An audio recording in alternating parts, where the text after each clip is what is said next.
Hello বন্ধুরা, কী অবস্থা সবার? এই যে অনেক দিন পরে তোমাদের মাঝে আবার 3 মিনিটের একটা ভিডিও নিয়ে আসলাম। সেটা হচ্ছে আমরা ঈদের কেনাকাটার জন্য শপিং মলে গিয়েছিলাম, বিভিন্ন মলে। সেগুলোই এই যে আমরা এখন আসছি ডায়মন্ড ওয়ার্ল্ডে। এটা হচ্ছে যশোরে। এই তো আমরা এখন যাচ্ছি এই বিকে ফ্যাশন।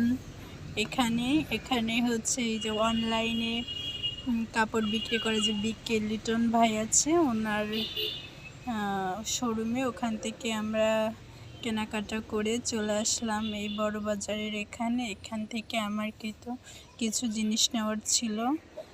গরমের জন্য হাত পাখা, কিছু ঝুড়ি, এটা নিয়ে আবার আমরা চলে আসলাম সিটি প্লাজার উদ্দেশ্যে। এই যে আমরা সিটি প্লাজায় ফাইনালি পৌঁছে গেছি। হচ্ছে আমার হাজব্যান্ড আমার বেবিকে নিয়ে গেগে হাঁটছিল, আমি পিছনে ছিলাম। এই যে এখান থেকে আমার হাজব্যান্ডের পাঞ্জাবি নিব, সেজন্য চলে এসেছি। এই তো আমার হাজব্যান্ড এখান থেকে পাঞ্জাবি নিয়ে ট্রায়াল দিয়ে আমাকে দেখাচ্ছিল আসলে কেমন হয়েছে। মাশাআল্লাহ, তাকে অনেক সুন্দর লাগছিল, কিন্তু ক্যামেরায় আমি সেটাও ধরিনি।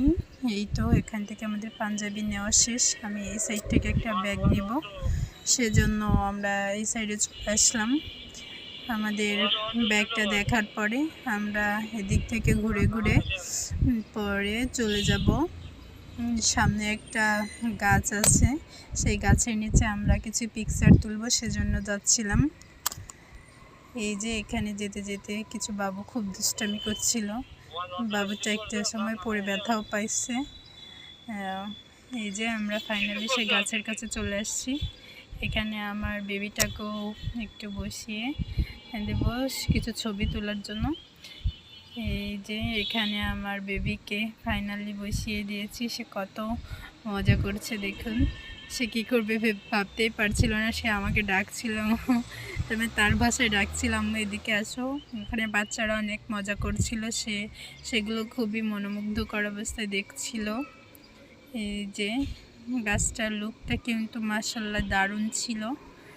এখান থেকে কেনাকাটার পরে আমরা ফাইনালি বেবি শপে যাওয়ার উদ্দেশ্যে রিক্সায় উঠে পড়েছি, কারণ আমাদের বাইক রাখা ছিল দূরে, আর শহরের ভিতরে প্রচণ্ড জ্যাম ছিল, আর গরমও ছিল অনেক, সেজন্য হেঁটে যাওয়া সম্ভব ছিল না।